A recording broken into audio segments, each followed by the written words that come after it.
My name is Leah. Excuse me, Leah. I'm in Colorado. And since we have quite a few new people on the call, I just want to orient you a little bit. Today we have a few master gardeners also here. Ryan, Peter, and Cello. Do you guys just want to raise your hand? Thanks.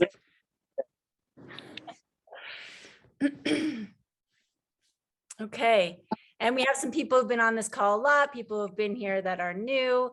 And really the point of this hour together is just to get to know each other better in a different format than the Discord and text, and see each other's faces where possible and hear voices.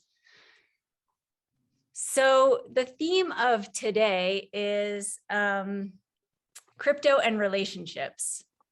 So I don't know exactly what's going to happen. I just know in my own experience, sometimes my interest in crypto has strengthened certain relationships. Many people are on this call. In other cases, it has caused some distance. To get us started, I'm going to put us into breakout rooms. So you're going to join with one or two other people and just introduce yourself, let them know where you are in the world, and share who first got you excited about crypto. It might be a person, it might be a YouTuber, who knows, but who introduced you to crypto in a way that made you want to learn more? All right, welcome back, everybody. So let's just go around and just hear everybody's voices. So just say how to pronounce your name or what you want to be called, where you are in the world, and then just one sentence of who introduced you to crypto. So my name's Leah. I'm in Boulder, Colorado. And my partner, Vince, told me about crypto on our first date, and I was totally disinterested. And it took about a year before I was enthusiastic. All right, over to you, Ryan. My name is Ryan. I am also in Colorado. My friend Aaron was a huge crypto evangelist for years and years and years. I always thought he was crazy. He was also the dude that was like selling his, everything to buy gold pieces to put under his pillow. So I didn't really understand it. But now he's kind of the smartest guy in the room, because he just buys and holds, hasn't sold in 6 or 7 years, and he's doing all right. My neighbor bought $28,000 worth of Bitcoin when it was under $1. And that's when I found out about Bitcoin. Okay. Me, Alan. I live in the San Francisco Bay Area for years. I originally were from China, and I was my profession was a software engineer. So I've been writing code for the Silicon Valley companies for years, and then I follow tech news. That was where I first I learned about Bitcoin in 2013. Okay, I'm Cello. You can call me also Marcelo. I'm in Brazil, and I don't think anyone introduced me to crypto. If anyone, it was like the Google algorithm, because I first read about it in like a Google News article or something like that. And yeah, that was how I got into crypto, funnily enough. I want to pass the word to Rab. I got introduced to it years ago, reading something maybe a decade ago, but I wasn't smart enough to do anything about it then. And I couldn't have figured out how to, because I'd mostly just shout at computers as opposed to operate them. And then fast forward to April time this year, a couple of builders we work with were talking about it and showed me the apps they use and how easy it is for somebody like me to actually get involved in the space. So yeah, I had a kind of deep dive and have been down the rabbit hole ever since. Vince, to you, my friend. Thanks, Rob. I'm Vince. I'm from Colorado, and it was 2017. I was working in a restaurant, and my buddy wouldn't shut up about Bitcoin and crypto. And at first, I didn't want to hear about it, and then I don't know. I got hooked, and I've been obsessive ever since. And Leah was pretty accurate when she said on our first date she didn't want to hear about it either. So. Hey, my name's Eddie. I'm in Chattanooga, Tennessee, USA. And I can't remember where I first heard about it, but I'm a big science and technology fan. And so, I mean, I've known about it for years, but I've only dove in this year and, learned how to use it and how to invest in it and whatnot. I wish I had done that earlier, but oh well. And Vincent, I'm gonna have to ask some tips about how to get my wife interested in it because she's not. Yeah, hey, I'm Jesse. I also am in Colorado, Parker, outside of Denver, and my neighbor got me into crypto. He started talking to me a little over a year ago about Telcoin. Was like, dude, you should look into this Telcoin crypto, and I was like, okay. And so I just bought it and watched it go up and down, and it went real well in March, and that's when I started really going down the rabbit hole. My name's Brad, and I'm from northwest Texas. If you know Texas, I'm about an hour south of Wichita Falls. When I was a photography teacher, when I was 21, I had a student named Rick, and he had graduated from high school, and he eventually we became good friends, and he taught me about in 2014 about crypto. He didn't tell me a whole lot, but we put money together, and he'd go on the dark web and buy Silicon and other mind expansive stuff that we didn't want to bother with in our towns where we lived, and I just had this assumption that was all that crypto was good for. And so and I didn't know that a year earlier that the Trezor had made its first cold wallet. If I'd known that and understood wallets better, I probably would have invested about $5,000 back in 13 or 14. But as it was, it took me till this year to actually do so. I'm sorry for my English because I speak actually first time with Americans, but I will try. So I'm new in the crypto space. I'm new in the crypto garden. I'm working with the crypto since May this year. Actually, my younger brother, he got rich in crypto some years ago, but he told me about it when the Bitcoin was about $7,000, and he has a good feeling. He sold the house and this time it was actually 400,000 euro. It was $450,000, and he bought Bitcoin for it, for everything. So he bought around 57 Bitcoin or something like this, and he did it until now. So he's 26 years old, and he's a happy man now. So, and I was busy with diving, with boats and stuff like this. So I just, it's a happy man, but I do something else and just enjoy the life. But I know it's never too late. So I'm starting just now, and I hope I will get the financial freedom later, like him. Thank you. Hi guys. Hi. I'm Ina, and I'm here in the U.S. In Minnesota, out of all places. So it's like tundra. I first found out about Bitcoin in about I heard about it in 2017, but I did nothing. And in the words of Michael Saylor, you're as good of an investor at what point you basically start purchasing it. And so fast forward a few years, in 2019, I went to a libertarian event and I got red pilled in it. And then Bitcoin was kind of another pivotal point of discussion. And so, so I've gotten into it in 2019. Oh, hi. Yeah, so I go by Jorge. And so I heard about Bitcoin when it first came out. I don't remember when that was, but I don't remember where I saw it. Maybe it was Reddit or something. And then I just started really getting into it more this year. And I started with shitcoins. Oh my God. And then I was like, I want to be smarter about this. I like as the more I understand about it, I'm like, this is just really, really cool stuff. Like the technology and everything. So I find that extremely fascinating.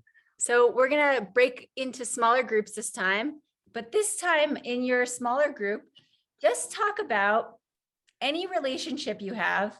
It could be like in your personal life, it could be a parent, a partner, but it could also be with someone famous like Elon Musk or Michael Saylor, or who knows, anyone with whom you feel like you have some friction as a result of your interest in crypto. So just think about that. And when you share, the point of this conversation is actually not to like gossip about that person or blame or anything like that, but just to actually experience your own self when you go out of connection with someone around this topic. What are some of the ways that you do that? All right, welcome back, everybody. I'd love to hear any highlights or if anyone learned something from each other or what happened in those conversations. Don't tell your wife that you moved all your assets over to crypto until after you do it. It's great advice.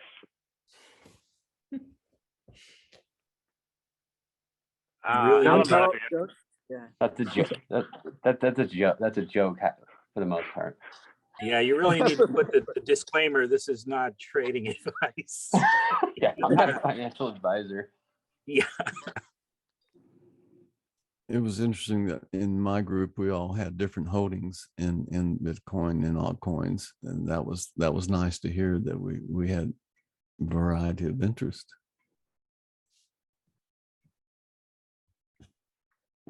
Were you about to say something, Alan? Peter? Yeah, Alan brought up a good point that I hadn't thought about. I was kind of thinking about a specific person as a spot with tension in crypto, but then he was saying that of his friends, maybe 1 out of 10 understand it or whatever. You want to talk about it with everybody, right? But like of those people, 9, that means if only 1 out of 10 understand, that means 9 didn't want to hear it, right? Or don't care or whatever. And so in the beginning, I think you go through these phases with anything where you want to tell everybody about a good deal, right? And so you're like, all right, you're telling everybody, but then you look at the odds of the closing that transaction as a salesman that I am, and it's you could just get shut down 9 times in the day out of 10, right? And it's like, damn, this is not fun to talk about. And then it creates this tension about you're so sure that you're right about this technology and this investment that you get, or at least I did. I was pissed when people didn't take my advice. Like, what do you mean you don't have a wallet set up yet? We talked about this. You know, it's where it's like the evolution of like, now I don't even talk about it. I don't even like, it doesn't even come out of my mouth, crypto ever, you know, and not ever, but if I like hear somebody, because I have a hotel, right? So I like walk through the restaurant and you can tell who's on crypto because they don't look up and they're like this on their computer the whole time. And it's like, oh, you do crypto. I can tell. Like you're at a beach and you're not at the beach. Like, and so then we'll start talking about it. The and ones like, that are hunched over, not on the beach. Dude, you can That's tell your every mark. time. And the last one had heard about Ryan, which was even funnier, which is even more funny. But like, he's like, "Oh my god, I heard about Ryan." It's like, oh, this is hilarious. Like, you should get out more. Like, that's what we're talking about. Is like, close your laptop and go take a fucking surf lesson, you know, and whatever. So, but it creates a tension with a whole group of people. I think, where it's not just like a specific person. It creates the knows and the knows nots. You know what I mean? And through that evolution of like, okay, I don't care if you don't know, you know what I mean? Because like you said, like Alan brought up, 9 out of 10 don't care, you know? So anyway, I thought that was really interesting. I recently heard somebody. Oh, you're probably gonna say the same thing, Leah. Go for it, Vince. that 95% of all crypto conversations are non-consensual.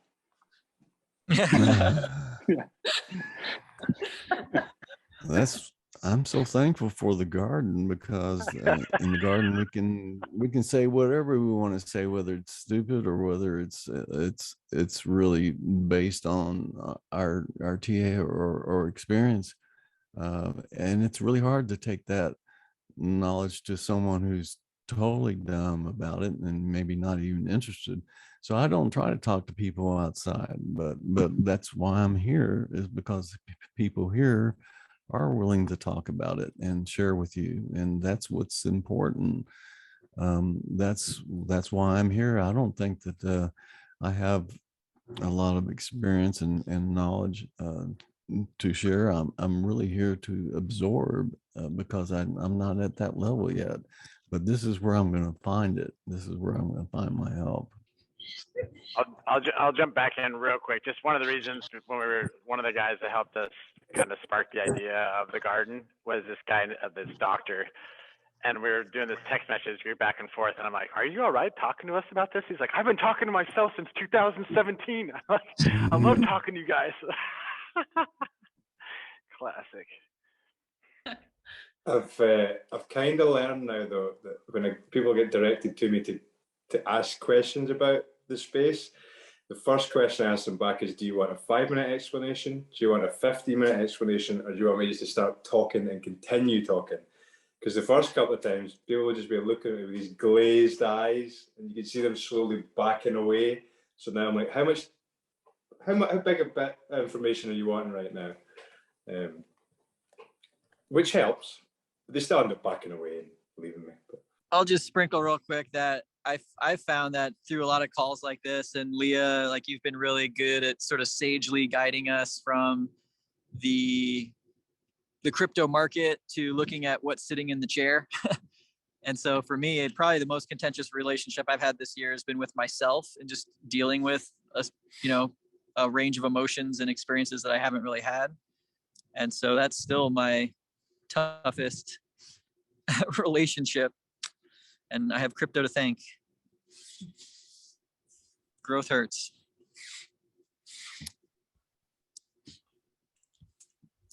Okay, so this is going to be the last small breakout room. You're just going to be with one other person this time. Basically, just it's a brainstorm and you can work together. And the idea is, if I were to make my relationships with people and crypto even more fulfilling. So if I were to improve my relationships, whether it's, a specific person in your life, or it's the friends who don't want to hear about crypto or whatever, is there a way that you can have it less separate? Like I can only talk about crypto in these environments, but feel more free in my relationships. So you may not have a problem, but if you do want your relationships to feel even more fulfilling and to feel even more free talking or sharing about crypto, what might you do to create that?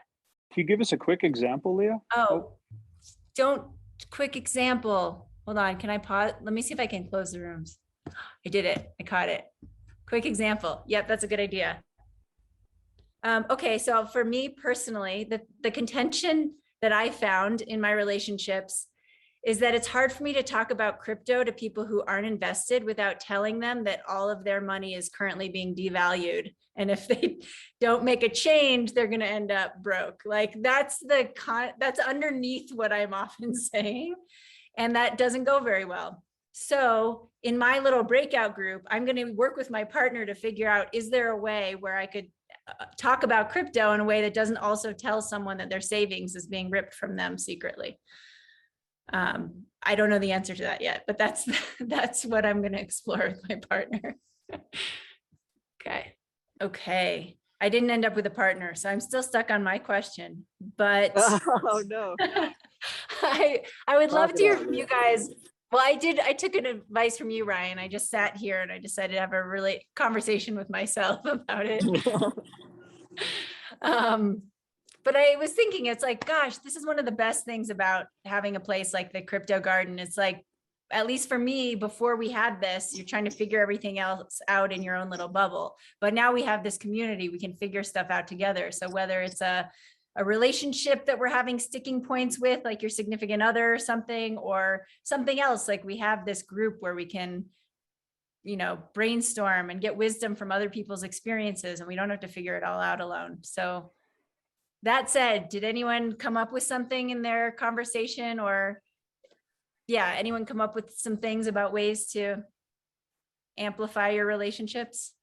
Well, Leah, to like kind of answer your question, I think you got to meet people where they are in terms of, if you want to talk to somebody about crypto and they're open to it at all, then you really got to meet them at where they are and what they are. Because unless you're having an intervention with somebody, or you actually have, it's like you have friction because of the crypto, because like, if you're in a relationship and you've got mutual money that's being invested, that's different.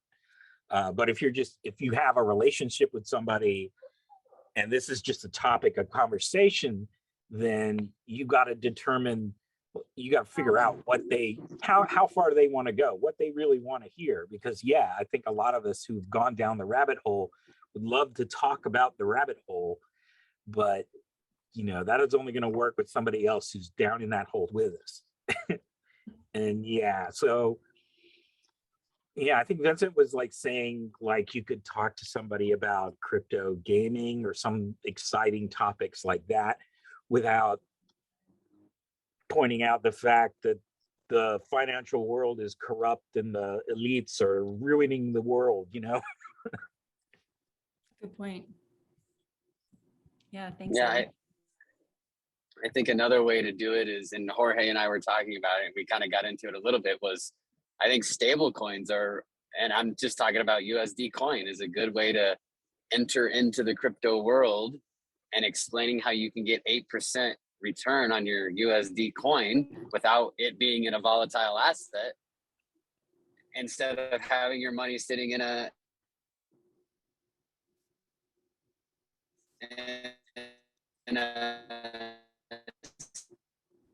Oh, we're losing his Okay. We lost Jesse. We're losing your coming in and out. I can finish his sentence. Sitting in a bank account, devaluing. Great. Right. Well, before I go out and evangelize on Bitcoin, I need to polish my game, and that's what I'm here for. I want to learn how to talk to you guys and somebody's coming out of the matrix.